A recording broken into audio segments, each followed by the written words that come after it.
네, 오늘 함께 보실 말씀은 사도행전, 신약성경 사도행전 2장입니다. 2장 1절부터 4절까지 말씀 먼저 함께 보시겠습니다. 사도행전 2장 1절부터 4절까지 말씀 보시겠습니다. 사도행전 2장 1절부터 4절까지 말씀 우리 다 같이 한 목소리로 함께 읽도록 하겠습니다. 오순절 날이 이미 이름에 그들이 다 같이 한 곳에 모였더니 호련히 하늘로부터 급하고 강한 바람 같은 소리가 있어 그들이 앉은 온 집에 가득하며 마치 불의 혀처럼 갈라지는 것들이 그들에게 보여 각 사람 위에 하나씩 임하여 있더니 그들이 다 성령의 충만함을 받고 성령이 말하게 하심을 따라 다른 언어들로 말하기를 시작하니라. 아멘. 우리 한 구절 더 찾아보겠습니다. 누가복음 24장입니다. 누가복음 24장 49절입니다. 누가복음 24장 49절 말씀 함께 보시겠습니다. 다 찾으셨습니까? 누가복음 24장 49절 우리 다 함께 한 목소리로 읽겠습니다. 볼지어다 내가 내 아버지께서 약속하신 것을 너희에게 보내리니 너희는 위로부터 능력으로 입혀질 때까지 이 성에 머물라 하시니라. 아멘. 여러분 신앙생활을 하시면서 가장 활기찼고 기쁨으로 충만했고 기대감으로 가득 차 있었던 때가 언제셨습니까? 아마도 다들 비슷하실 것 같아요. 언제냐면 우리 주님 처음 만났을 때요. 그렇죠? 주님을 처음 영접하고 그 믿음을 갖고 시작했을 그때이지 않을까 싶습니다. 그때는 모든 것이 새로웠고요, 모든 것이 감사했고 이 가슴이 그냥 불덩이 같다는 표현이 딱 맞죠. 주님을 향해서 막 헌신하고 싶고 무엇이라도 하고 싶은 어떤 그런 마음으로 막 가득했었던 때가 바로 우리 주님 처음 만났을 때입니다. 자, 그런데 반면에 지금은 어떻습니까? 그 성도님들의 아멘 소리가 가장 큰 메시지 중에 하나가 어떤 메시지인지 아십니까? 여러분 첫사랑을 회복해야 합니다. 이러면 아멘 소리가 굉장히 커요. 아마 오늘도 제가 만약에 여러분 주님을 처음 만난 그 첫사랑을 회복해야 합니다 라고 말씀드리면 아마 이 자리에 아멘 소리가 굉장히 크실 거예요. 자, 아멘 소리가 크다라는 그 뜻은 나도 주님의 첫사랑을 정말 그렇게 되기를 원합니다라는 그 마음도 있지만 또 약간 부정적인 의미로 본다면 뭐겠습니까? 첫사랑을 잃어버렸다는 얘기잖아요. 그만큼의 사랑을 가지고 있지 않다라는 얘기잖아요. 지금은 그렇지 못하다는 뜻이잖아요. 그래서 여러분 이런 질문을 던져봅니다. 왜 우리의 신앙생활이 그러니까 날이 지나면 지날수록, 해가 지나면 지날수록 더 주를 사랑하고, 지금 하울링이 좀 있는 것 같습니다. 좀 볼륨 줄여주시면 좋겠네요. 그렇게 돼야 되는데 점점 무기력해지고 패배의식에 사로잡힐 때도 많고 어떤 기대감도 갖지 못한 채 늘 갈급함이 내면 가운데 있는 그 이유는 여러분 뭐라고 생각하십니까? 그 이유는 아마 세 가지로 한번 크게 생각해 볼 수 있을 것 같아요. 처음 신앙생활을 시작했을 때 그 영적인 어떤 원리들 있죠. 그것으로부터 서서히 멀어지는 거죠. 즉 영적인 습관들이 무너져 버리는 것. 두 번째 이유는 우리가 접하는 그 메시지가 너무 그 메시지에 익숙해지고 길들여져 있어서 이전만큼 진지한 마음으로 말씀을 경청하지 않고 기대감을 가지고 경청하지도 않기 때문인 것이 또 하나의 이유가 될 거예요. 세 번째 이유는 뭐냐? 이게 어쩌면 가장 중요한 이유인데 우리를 인도하시고 가르치시고 유혹에 맞설 수 있는 능력과 또 죄를 인식하고 피할 수 있는 또 진리 안에서 기뻐하게 해주시는 성령을 의지하지 않기 때문은 아니던가. 우리 안에 이 성령의 그 불이 살아 있어야 되는데 그 성령의 불씨만 있어서 불로 활활 타올라야 하는데 우리 안에 불씨만 남아 있어서 이렇게 된 것이 아닌가라고 돌아보게 되는 거예요. 분명히 저와 여러분들 힘들고 어려운 시대를 살아가고 있는 것이 맞습니다. 그런데 이런 생각을 한번 해보는 거예요. 그 초대교회 성도들의 삶을 보면 히브리서 11장을 보면 대표적으로 나와 있죠. 제가 그건 읽어드릴게요. 이들의 신앙이 어떠했는가?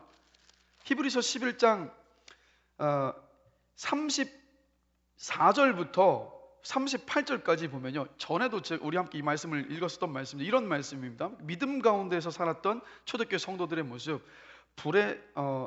여자들은 자기의 죽은 자들을 부활로 받아들이기도 하며 또 어떤 이들은 더 좋은 부활을 얻고자 하여 심한 고문을 받되 구차히 풀려나기를 원하지 아니하였으며 또 어떤 이들은 조롱과 채찍질뿐 아니라 결박과 옥에 갇히는 시련도 받았으며 돌로 치는 것과 톱으로 켜는 것과 시험과 칼로 죽임을 당하고 양과 염소의 가죽을 입고 유리하여 궁핍과 환난과 학대를 받았으니 이런 사람은 세상에 감당하지 못하느니라. 그들이 광야와 산과 동굴과 토굴에 유리하였느니라. 이런 삶을 살았는데 그들은 그 삶 앞에 굴복하지도 않았고 죽음 앞에 벌벌 떨지도 않았다는 얘기예요. 그러니까 초대교회 성도들은 핍박, 박해, 죽음의 위협, 투옥, 감금, 굶주림, 매맞음, 이런 고통과 고난 속에 그냥 늘 있었습니다. 늘 있었어요. 그런데 그들은 이겨냈어요. 그렇다고 그들이 정말 우리와 다른 사람이었느냐라고 돌아보면요, 우리와 다른 사람들이 아니었어요. 특별한 존재들이 아니라는 거예요. 혼이불을 뒤집어 쓰고 무섭다고 예수님 버리고 도망쳤던 사람들이었고요. 또 어떤 베드로는 3번이나 예수님을 부인했었던 사람이었고, 예수님 못 박힌 손과 발을 직접 만져보고 나서야 믿었었던 사람이 바로 도마였었어요. 그러니까 우리랑 다를 바가 하나도 없는 그냥 똑같은 사람들이 바로 제자들이었고 초대교회 성도들이었습니다. 그런데 분명한 것은 달랐어요. 그 이유가 뭐겠습니까? 무슨 차이였겠습니까? 오늘 읽었던 본문 누가복음 24장 49절, 우리 다시 한번 읽어보실까요?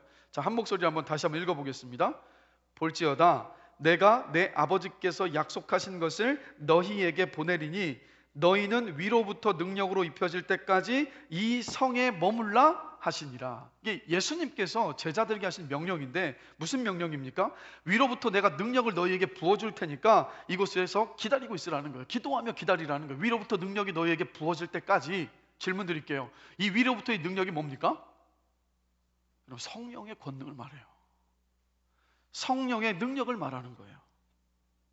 차이점은 바로 여기에 있습니다. 초대교회 성도들은요, 위로부터의 능력을 힘입어서 위로부터의 능력이 자신들의 임하기를 간절히 구하며 기도하는 가운데 성령의 능력으로, 성령의 권능으로 살았기 때문에 우리와 똑같은 사람이었지만 다른 삶을 살았다는 거예요.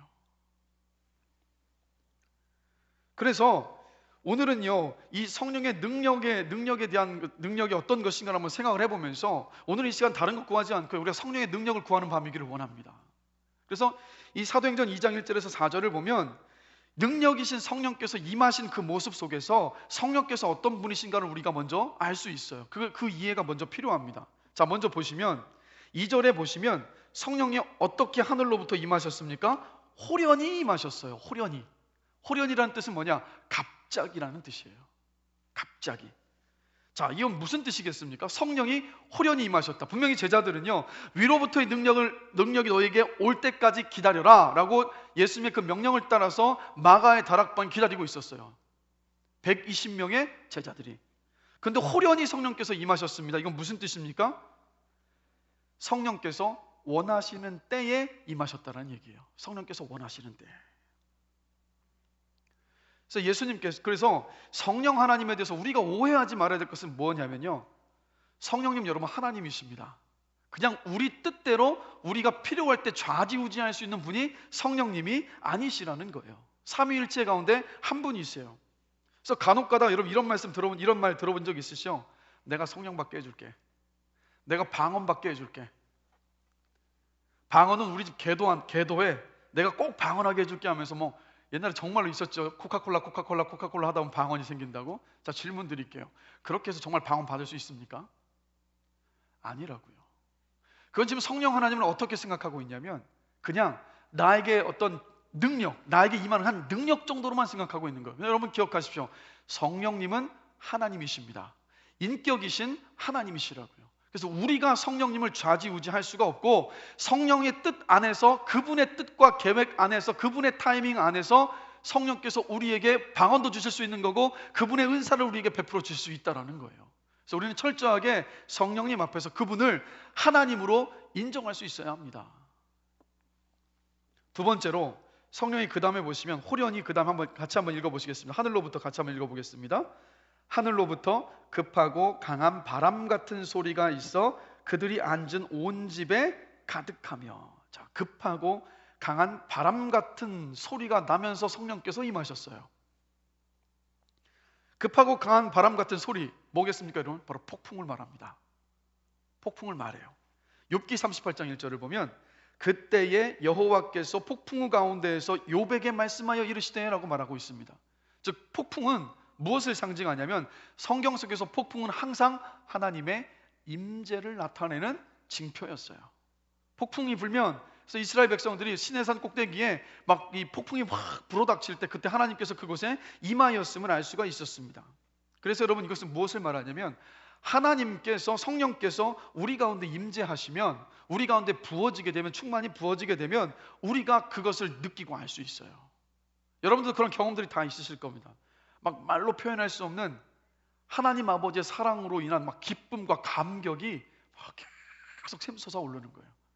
막 불평과 불만이 사라지고 그냥 모든 순간이 감사하고 기쁜 그런 때들, 또 깊은 회개에서 오는 이 내면의 평안함, 그리고 찬양 중에 오직 그냥 하나님만 보여요. 찬양 중에 그냥 하나님만 보이는 그 은혜, 병이 낫는 일, 또 환상을 보는 일도 있죠. 그러니까 이렇게 성령께서 강하게 임재하실 때의 모습들은 너무도 다양하지만 중요한 것은요, 분명히 우리가 확인하고 느낄 수 있다는 거예요. 아마 돌아보시면 제가 지금 말씀드렸던 이런 경험들이 다 있으셨을 거고, 그 순간이 성령께서 여러분의 삶 가운데 충만히 임하셨을 때였고 하나님께서 임재하셨을 때라는 겁니다. 그래서 제 바람은, 간절한 소망은 뭐냐, 하나님의 이런 임재가 오늘 기도하는 이 시간 가운데 우리 가운데 부어지길 주님의 이름으로 간절히 기도합니다. 이 시간을 뛰어넘어서서 여러분의 삶의 모든 순간순간마다 이 하나님의 임재를 경험하게 되시기를 주님의 이름으로 축복합니다. 이게 그리스도인들이 구해야 할 것 아니겠습니까? 자, 그런데 질문을 던져보는 것은 왜 이렇게 강하고 급한 바람 같은 소리로 성령께서 임하셨느냐라는 거예요. 성령을 히브리어로 보면 뭐라고 하냐면 루아흐라고 합니다. 루아흐. 그래서 바람이라는 뜻도 가지고 있지만, 생기라는 뜻도 가지고 있어요. 그래서 하나님께서 아담을 흙으로 빚으시고 난 다음에 그의 코에 무엇을 불어넣으셨냐면 생기를 불어넣으셨어요. 바로 그 생기가 루아흐입니다. 그리고 에스겔서를 보면 골짜기에 마른 뼈들이 막 흩어져 있는데 그 마른 뼈들을 살아나게 했던 것도 뭐냐? 바로 이 루아흐였어요. 생기, 생명의 능력. 뭘 말합니까? 이 성령께서, 이 루아흐인 성령께서 강하고 급한 바람 같은 소리를 임하셨던 것은 무슨 뜻이냐면, 여러분, 성령은요, 변화와 생명과 구원의 폭풍입니다. 성령은 예수를 구세주로 영접하여 죄를 끊게 만드는 능력입니다. 성령은 구원자 예수 그리스도만으로 우리의 심령을 가득 채우게 하는 강한 능력이에요. 성령은 우리 삶의 모든 문제를 간섭하시고 선한 길로 이끄셔서 주님을 경험케 하시는 강한 능력입니다. 성령은 저와 여러분들이 가지고 있는 고민, 우울, 슬픔, 절망, 질병을 마침내 다 날려버리게 만드시는 강한 폭풍 같은 능력이라는 것을 처음에 이 마가의 오순절 다락방에 임하시는 이 모습을 통해서 보여주고 계셨던 거예요. 그리고 실제로 이 능력이신 성령이 제자들에게 그 시간에 부어졌다는 거예요. 성령이 그들에게 임했다는 거예요. 이 성령의 놀라운 그 권능이. 그리고 또 보시면 3절 함께 같이 한번 또 읽어보시겠습니다. 같이 읽습니다. 마치 불의 혀처럼 갈라지는 것들이 그들에게 보여 각 사람 위에 하나씩 임하여 있더니. 폭풍같이 임하셨는데 또다시 보이는 것이 보니까 성령이 불의 혀처럼 갈라지는 그런 모습으로 임하셨어요. 그래서 신약 성경에 쓰여진 헬라 원어를 보면요, 우리 한글 성경은 불의 혀라고 단수로 표현이 되어 있지만 실제 원어를 보면 복수입니다. 마치 불의 혀 같은 것들이 임하셨다는, 이렇게 기록이 되어 있어요. 그러니까 하나의 혀가 아니라 막 번개가 치듯이 어쩌면 갈라져가지고 여러 개가 막 이렇게 내려오는 어떤 그런 모습이었다라는 거죠. 자, 근데 이게 불이 붙어 있는데 타지 않는 그런 모습이었습니다. 자, 그러면 이렇게 막 불이 임하는데 타지 않는 모습으로 임한 불, 뭐가 생각이 나십니까? 모세가 시내산에서 하나님을 만났을 때 그 가시떨기 나무에 타오르는 불처럼 바로 그 불꽃처럼 임하셨다는 거예요. 그러니까 이거는 먼저 불의 혀처럼 갈라지는 것이 임했다. 이것도 역시 하나님의 강력한 임재를 먼저는 의미합니다. 자, 그런데 제자들이 이 불붙은 혀들을 보고 있는데 함께 읽은 말씀을 보면 그 혀 하나하나가 각 사람 위에 임했다고 말하고 있어요. 그리고 나서 그러자 그들이 다 성령의 충만함을 받고 뭘 하기 시작합니까? 성령이 말하게 하심을 따라 다른 언어들로 말하기 시작했습니다. 방언을 받은 거예요. 외국어로 받은 건데, 이때 마가의 오순절 다락방에, 아니면 그 예루살렘 안에 15개국에서 온 사람들이 있었는데, 이 성령께서 주시는 방언을 받고 나니까 제자들이 그 다음에 어떻게 합니까? 이 120명의 제자들이 그 15개국의 나라의 말로 하나님 나라의 복음을 전하기 시작했어요. 그래서 여러분, 데살로니가전서 1장 5절을 보면 바울이 이런 말을 합니다. 이는 우리 복음이 너희에게 말로만 이른 것이 아니라 또한 능력과 성령과 큰 확신으로부터 된 것임이라, 이런 말씀을 해요. 자, 여기 보면 우리 복음이 너희에게 말로만 이른 것이 아니라 또한, 다음에 이게 중요한데, 능력과 성령과 큰 확신으로부터 된 것임이라 라고 말해요. 능력, 성령, 큰 확신. 자, 성경에 보면 제가 종종 말씀드리지만, 성경은요, 어떤 강조하고 싶은 것 한 가지를 이야기하기 위해서 자주 쓰는 방법이 샌드위치 기법을 자주 씁니다. 뭐냐면 가장 중요한 것이 가운데에 있고, 그 가운데에 있는 것으로 말미암아서 파상되어지는 것들이 아래 위로 이렇게 쌓여있는 샌드위치 구조인데, 이것도 역시 마찬가지예요. 복음이 있는데 어떻게 되느냐? 능력과 성령과 큰 확신으로부터 됐다. 무슨 말이냐? 성령께서 역사하실 때 불같이 큰 능력이 나타나고 불같은 큰 확신이 저와 여러분들 안에 생겨난다는 거예요. 즉, 복음을 전할 때 불같은 능력으로 복음을 전하게 하시고, 복음을 전할 때 불같은 확신으로 복음을 전하게 하시는 분이 바로 성령이시라는 거예요. 그래서 성령이 주시는 방언을 받은 제자들이 불같은 능력과 확신을 가지고 그곳에 있는 사람들에게 복음을 전했던 겁니다. 여러분, 우리가 복음을 우리 믿지 않는 이웃들 앞에서, 세상에 믿지 않는 사람들 앞에서 전할 때 이 말이 떨어지지 않는 이유가 어디 있는지 아십니까? 선명하지 않습니까? 성령께서 우리 가운데, 능력 가운데 임하고 계시지 않기 때문에. 성령의 불과 같이 우리 안에 타올라야 하는데 우리 안에는 그냥 불씨만 있고 성령께서 막 역사하시지를 않으니까 우리의 입이 떨어지지 않는 것 아니겠습니까? 그래서 제자들이, 예수님께서 말씀하셨던 거예요. 여러분, 그들의 제자들의 모습 다 아시잖아요. 어부들이었잖아요. 그런데 주님은 말씀하신 거예요. 너희들 성령의 권능을 받을 때까지 기다려라. 그 말은 뭐냐? 너희가 성령의 권능을 받으면 너희들의 어떤 그 상황과 처지, 너희들이 생각한 너 자신의 그런 모습들을 뛰어넘어서 성령께서 큰 능력과 확신으로 복음을 전하게 하실 것이다라는 그런 뜻 아니었겠습니까? 여러분, 저와 여러분들이 정말 복음을 전해야 하는 사명을 받은 사람들인데, 이 성령의 권능으로 말미암아서 불같은 능력과 불같은 확신으로 복음을 전할 수 있게 되기를 주님의 이름으로 간절히 기도합니다. 역시 복음 전하자고 하니까 아멘 소리가 작으시네요. 우리 이 사명을 잘 감당해야 합니다. 이인로 선교사님 2주 전에 하셨던 그 말씀 기억하십니까? 주님 앞에 섰을 때 남는 것은 뭐라고요? 주님께서 뭘 보신다고요? 얼마나 영혼들에게 복음을 전했는가. 그렇게 보면 저와 여러분 위기감을 가져야 합니다. 언제 주님 앞에 설지를 우리 모르지 않습니까? 또 이어서 보시면, 네 번째로 모인 사람 전부가 다, 120명 전체가 다 성령을 받았습니다. 한 사람도 빠지지 않고 동시에 성령을 받았어요. 이걸 뭐라고 말합니까? 부흥이라고 합니다. 부흥은 또 다른 말로 하나님의 대신방인 것 같아요. 하나님의 행차고 성령이 쏟아 부으심이 모여있는 모든 사람들에게 임하는 사건.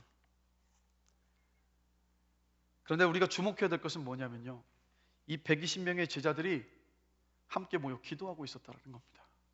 함께 뜻을 모아서 기도하고 있을 그때, 함께 성령이 오시기를 기대하는 마음으로 간구하며 기다리고 있었을 때 약속대로 성령이 충만히 그들에게 임하였습니다.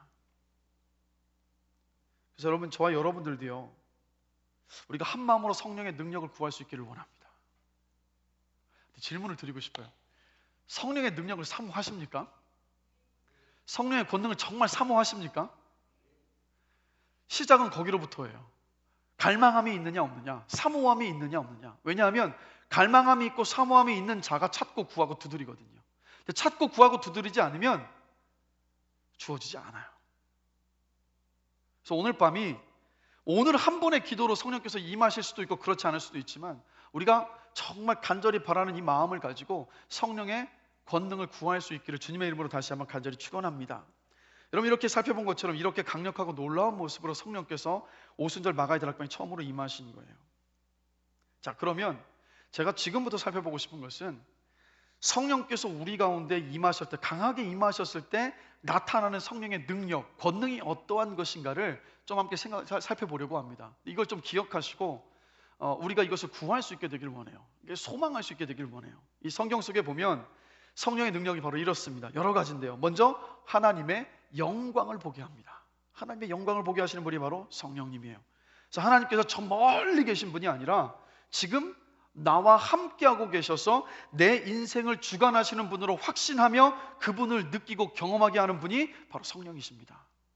두 번째, 성경의 모든 말씀이 단지 이론도 아니고 지식이 아니라 살아 움직이고 역사하는 말씀으로 믿어지고 경험되어지게 하는 것이 바로 성령님이시라는 거예요. 세 번째, 하나님의 말씀을 갈망하고 하나님의 말씀이 그 마음을 뚫고 들어가서 회개와 각성과 갱신을 불러 일으키는 분이 바로 성령이십니다. 끊지 못했던 죄들을 끊어버리게 만드시는 분이 바로 성령이시라는 거예요. 그래서 성령이 우리 가운데 능력 가운데 임하시면 낙담, 불경건, 욕설과 부도덕함과 불륜과 부정직함과 이기심과 세속적인 마음들과 무관심과 나태함과 나태함과 게으름들을 끊어버리게 하신다는 거예요. 이게 바로 성령의 권능입니다. 회개하게 하시고 저와 여러분의 그 전 인격을 변화시키시는 분, 바로 그분이 성령이십니다. 그리고 마음의 상처의 그 트라우마로부터 또 자유케 하시는 분, 이분이 바로 성령이시라는 거예요. 네 번째, 고난 중에도 말할 수 없는 기쁨과 평안을 맛보게 하시는 분이 바로 성령이십니다.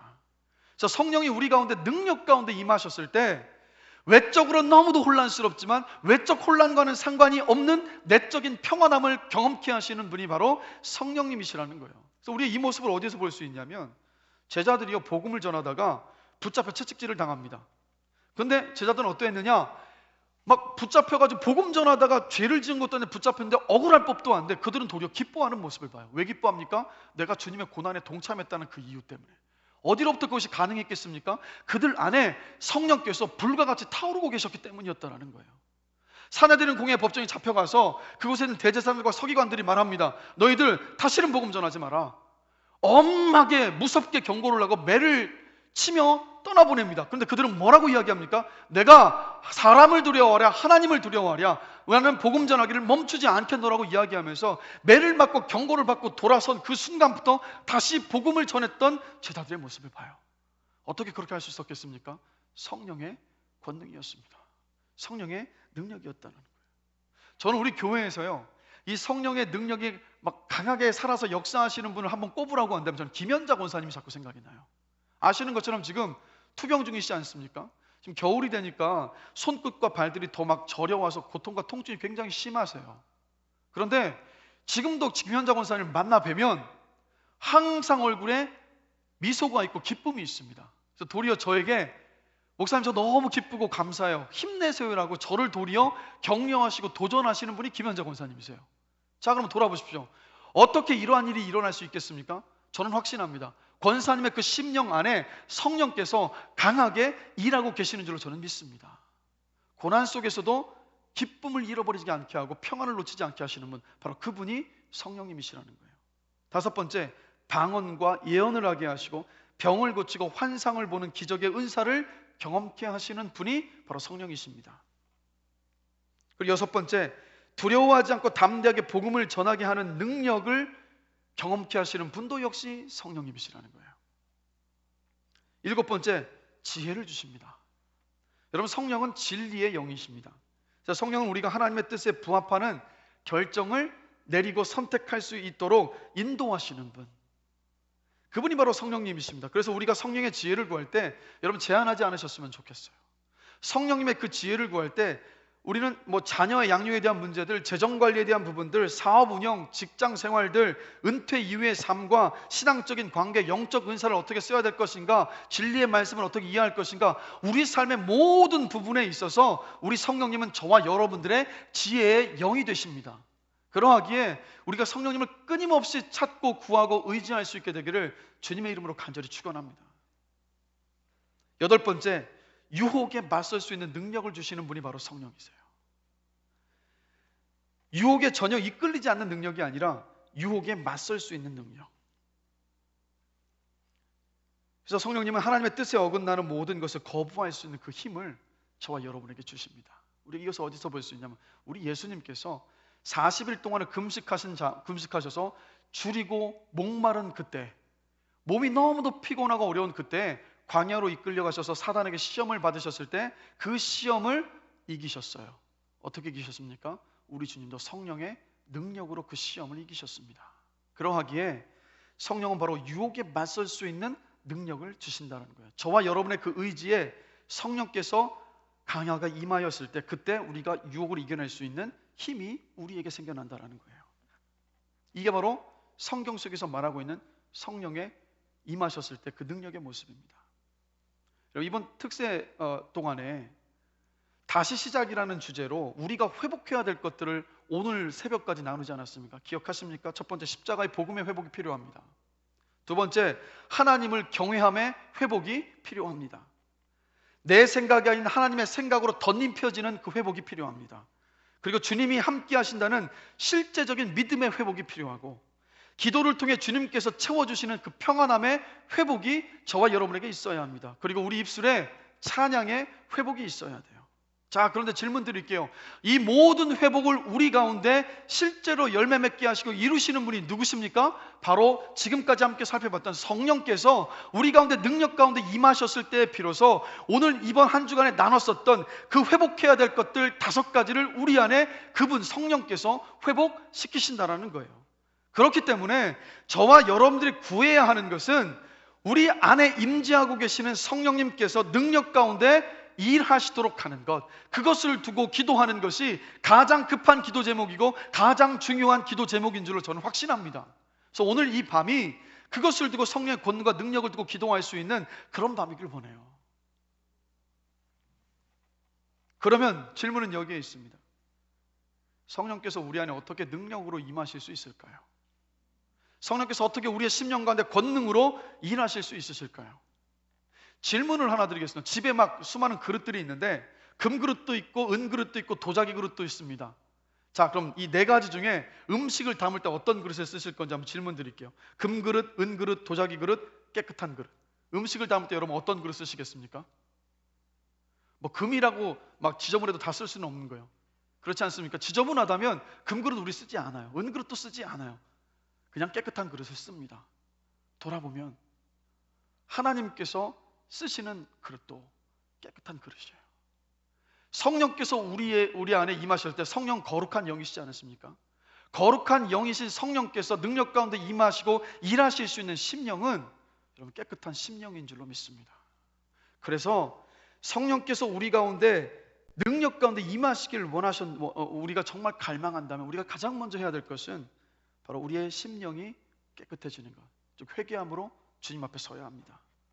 내가 지은 죄를 지적으로 인정하고 죄 때문에 가슴 아파하면서 그 죄를 버리는 것, 죄를 버리고 주님께서 기뻐하시는 그 삶의 방향으로 내 방향을 트는 그 회개가 저와 여러분의 심령 안에 있을 때 비로소 성령께서 우리 가운데 임하실 수 있어요.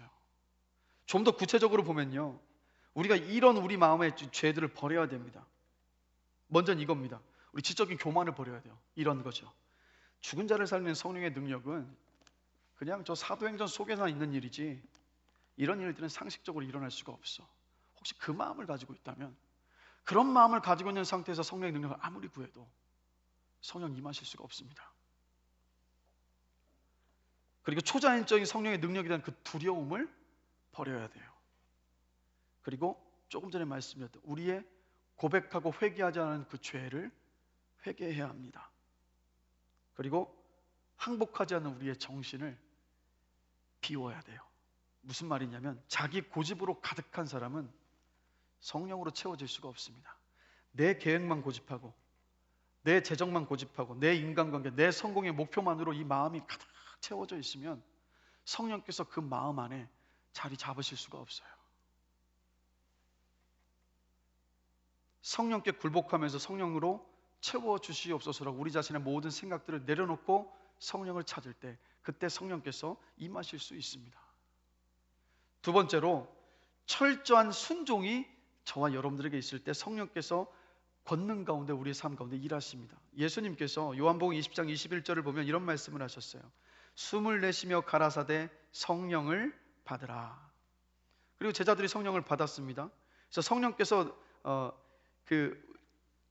저와 여러분도 역시 마찬가지로 예수 그리스도를 영접했을 때 성령께서 우리 안에 임하시지 않으셨습니까? 성령 우리에게 선물로 주셨어요. 그렇기 때문에 성령이여 내 안에 오시옵소서라고 기도하지 않아도 됩니다. 그렇기 때문에 우리가 해야 될 것은 어떤 것이냐면 성령께 작은 것이라도 묻고 또 물어서 성령께서 우리 안에서 일하실 수 있도록 할 때 성령께서 우리 안에서 충만히 일하실 수 있다는 거예요. 우리는 제자들의 모습을 보면서 그들이 어느 날 갑자기 성령의 어떤 능력에 사로잡혀서 그렇게 충만한 삶을 살았다고 착각할 때가 많지만 실제 성경 곳곳을 보시면 제자들의 삶은 어떠했느냐, 매 순간마다 성령님의 도움을 구했었던 삶을 살았습니다. 그러다 보니까 성령께서 그 안에서 매일 일하셨다는 거예요. 그런데 우리는 어떻습니까? 성령께서 우리 안에 계시다는 것은 다 알아요. 근데 우리만의 어떤 작은 캐비넷 안에 그분을 넣어두고요, 우리는 어떻게 성령님을 대하냐면 그냥 내가 필요할 때 도와주시고 도와달라고 하지 않으면 성령님 그냥 그 안에 그대로 계셔도 됩니다. 그런데 조금 힘든 일이 생기면 성령님을 생각하고 성령님 도와주세요라는 말이 나와요. 그리고 A로 갈까요? B로 갈까요? C로 갈까요? 라고 우리가 묻습니다. 성령님을 우리가 어떻게 하고 있는 거냐면 제한하고 있는 거예요. 만약 우리가 이렇게 한다면 성령님 우리 안에 계시긴 하지만 성령께서 우리 안에 일어서 일하실 수 없으시지 않겠습니까? 그런데 여러분, 어떤 분들은 보면 성령님을 아주 귀찮게 하시는 분들이 있어요. 끊임없이 모든 부분에 있어서 성령님께 질문을 하는 겁니다. 성령님 이거 어떻게 하면 좋겠습니까? 오늘 성령님 사람을 만나는데 그 만남과 교제 가운데에서 제가 무슨 말을 하고 어떻게 대해야 할지 저에게 지혜를 주십시오. 성령님 오늘 직장에 나가서 이러이러한 새로운 프로젝트 때문에 직장 상사에게 보고를 해야 합니다. 성령님 저에게 지혜를 주시고 이 일을 잘 감당할 수 있도록 도와주세요라고 끊임없이 구하시는 분들이 있어요. 그럴 때 성령께서 우리의 심령 안에서 풍성하게 일하실 수 있습니다. 그리고 이것을 가리켜서 성령의 충만함이라고 말하는 거예요. 저와 여러분의 삶이 성령께 끊임없이 질문하는 가운데에서 성령님의 그 일하심을 충만히 경험하시는 복된 삶이 되시기를 주님의 이름으로 축복합니다. 예전에 그 이인로 선교사님이 그런 말씀을 하시더라고요. 지난 2주 전에 오셔도 말씀하셨을 때 왜 그 간 이식 수술을 받으시고 이 하늘을 보시고 하나님과 대화하시는 어떤 그 경험들을 하셨잖아요.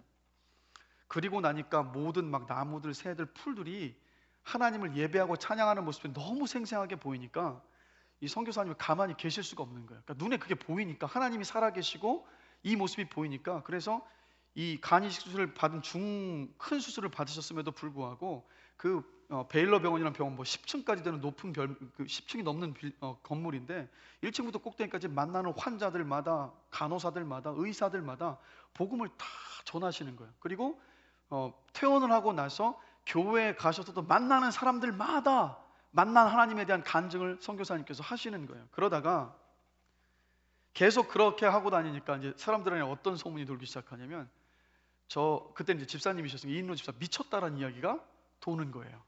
그러니까 주변의 지인들이 와서 이야기하는 겁니다. 다들 미쳤다고 하니까 그거 이제 그만하라고. 근데 그만 말하라는 그만두라는 그 말을 듣고 선교사님이 그 다음부터 그 말을 딱 듣고 마음을 딱 닫기 시작하니까 그 다음부터는 성령께서 똑같은 모습들을 보이시지 않고 일하시지 않으시더라는 거예요. 이 자리에 여러분 방언을 받으신 분들이 계실 거예요. 여러분 방언을 받으셨다면 방언으로 기도하기를 쉬지 않으셔야 합니다. 근데 방언을 멈추시면 그 방언도 사라져요. 성령께서 가져가시는 것 같아요. 여러분 은사를 받으셨다면, 성령께서 은사를 주셨다면 그 은사를 묵혀두고 썩혀두지 마시고 성령께서 주신 그 은사를 주님의 이 몸된 교회를 섬기고 아름답게 가꾸어 가는 것에 아름답게 최선을 다해서 사용하게 되시길 주님의 이름으로 간절히 축원합니다. 성령을 우리가 끊임없이 귀찮게 해드릴 때 그때 성령께서 우리 안에 충만히 일하실 수가 있어요. 그래서 여러분 이 성령이 충만할 때 우리의 속사람이 열매를 맺죠. 갈라디아서 5장 20절에서 23절처럼 성령의 열매를 맺어서 예수 믿고 나니까 저 사람 정말 사랑이 많아진 것 같아, 아니면 조금만 늦어도 막 화를 내고 했었는데 이제는 오래 참는 모습이 보여, 사람들을 대할 때 관용하는 모습도 보여. 이런 변화가 일어나지 않습니까? 즉 성령께서 우리 안에 충만히 일하실 때 이런 인격과 성품의 변화의 열매가 맺혀집니다. 그런데 주님께서 주신 사명이요, 복음을 전하고 몸된 교회를 세워나가고 또 밖에 나가서 이웃들을 섬기는 그 사역들을 감당할 때 있어서는 우리 속사람의 변화만을 가지고 그 사역들을 감당할 수는 없지 않습니까? 즉 목회자와 교사와 목자와 당회원으로서, 아니면 우리 성가대원으로서, 찬양단으로서, 전도단으로서 어떤 사역을 감당하든 사실 그 일들을 감당할 수 있는 무엇이 필요하냐면 성령의 기름 부으심이 필요하지 않습니까? 그래서 하나님의 뜻을 이루고 영광을 나타내는 부모가 되길 원하신다면, 또 주부가 되길 원하시고, 학생이 되길 원하시고, 직장인이 되길 원하시고, 또 취업 준비생이 되기를 원한다면 그 모든 일들을 주의 영광을 위해서 감당할 수 있는 성령의 기름 부으심이 저와 여러분에게 필요합니다. 그래야지만이 주의 영광을 위한 그 정북 방향을 딱 자리를 잡고 그 영광을 위해서 걸어갈 수가 있으니까요. 그래서 여러분, 저와 여러분들이 오늘 이 밤에 구할 때 성령의 권능과 능력을 구하지만 동시에 앞서서 성령님, 나에게 주신 인생의 그 사명들을 감당하기 위해서 저에게 성령의 기름 부음을 허락하여 주시옵소서를 구하는 밤이기를 원합니다. 그럴 때 여러분 각자에게 주셨던 그 주님의 사명이 있지 않습니까? 그 사명을 끝까지 주의 능력과 그 은혜 가운데서 감당할 수 있는 줄로 저는 믿습니다. 그래서 오늘 밤이 그런 밤이기를 원해요. 그래서 여러분, 무디 목사님 다들 아시죠? 근데 이 무디 목사님도 그렇게 능력 가운데 사역하셨던 목사님이시지 않습니까? 근데 자신의 능력을 의심하셨던 때가 있으셨더라고요. 그래서 막 집회에서 말씀은 전하는데 자기의 그 능력에 대한 의심이 있으니까 막 이게 너무 괴로운 거예요. 그러다 무디의 집회에 종종 참여하셨던 여성도님 두 분이 와서 무디 목사님에게 이렇게 말을 합니다. 우리는 목사님께서 성령 충만을 받도록 기도하고 있습니다. 그러자 이 말을 딱 듣고 나서 막 자기의 능력 없음만을 보고 흔들리고 있었던 무디 목사님의 그 마음이, 성령 충만함과 성령의 능력을 향한 큰 갈망의 마음이 그 두 여인으로 하여금 이 마음에 생겨나기 시작한 거예요. 그래서 무디 목사님이 자신의 심정을 이렇게 표현하시더라고요. 저는 전에 없이 애절하게 울부짖기 시작했습니다. 내가 다른 사람들을 복음으로 섬기기 위한 성령의 능력을 받을 수 없다면 살고 싶지 않다는 느낌이 실제로 들었습니다. 그리고 그런 마음으로 찾고 구하기 시작했을 때 성령의 충만함과 능력이 무디 목사님에게 부어진 거예요. 그리고 나서 그 성령의 충만함과 능력을 부음받음을 받은 그날 밤, 그 경험을 무디 목사님이 이렇게 고백을 합니다. 정말 굉장한 날이었습니다. 주님께 저를 계속 붙잡아 주세요라고 간구할 정도로 하나님의 놀라운 사랑을 경험했습니다. 그리고 다시 설교하러 갔습니다. 평소와 별로 다른 설교를 하지 않았습니다. 새로운 진리를 전한 것도 아닙니다. 그런데 수백 명이 회심했습니다. 온 세상을 준다 해도 저는 그 경험을 바꿀 수 없습니다. 여러분에게 주신 사명이 있지 않습니까? 그 사명도 충만히 감당하기 위해서 성령의 기름 부으심과 충만함이 저와 여러분들에게 필요한 줄로 저는 믿습니다. 그것을 구하는 밤이기를 원해요. 말씀을 마무리하겠습니다. 여러분, 우리가 성령의 능력을 소유할 때까지, 아니 성령의 능력이 저와 여러분에게 부어질 때까지 쉬지 말고 기도할 수 있게 되게 주님의 이름으로 간절히 축원합니다. 우리가 마음속으로요, 그것이 정말 최고라고 생각한다면 하나님께서 우리가 그것에 줄이고 목말라 할 때 저는 반드시 주실 것이라고 믿습니다. 그리고 우리 안에는요, 여러분들 안에는 성령의 불씨가 지금 있어요. 다들 믿으십니까? 성령의 불씨가 있어요.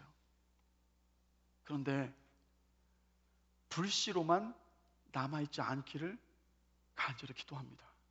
분명히 성령이라는 놀라운 권능과 능력 안에서 이 땅을 살아갈 수 있는 선물을 우리 안에 다 주셨는데, 그 불씨를 다 가지고 있는데 이 불씨가 타오르지 않아서 그냥 근근한 신앙생활을 하다가 멈추는, 그렇게 주님 앞에 서지 않게 되기를 전 주님의 이름으로 간절히 기도합니다. 그래서 오늘 밤 하늘로부터 내려오는 성령의 불을 구하는 밤이기를 원합니다.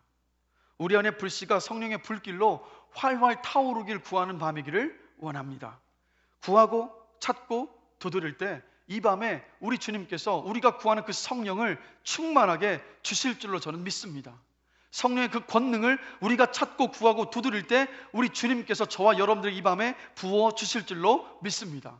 오늘 밤에 그것을 경험하지 못하신다면 포기하지 마시고 그 기도의 제목을 끝까지 붙잡으시고 성령의 능력이 여러분의 삶 가운데 임할 때까지 계속해서 기도하시기를 다시 한번 주님의 이름으로 간절히 축원합니다.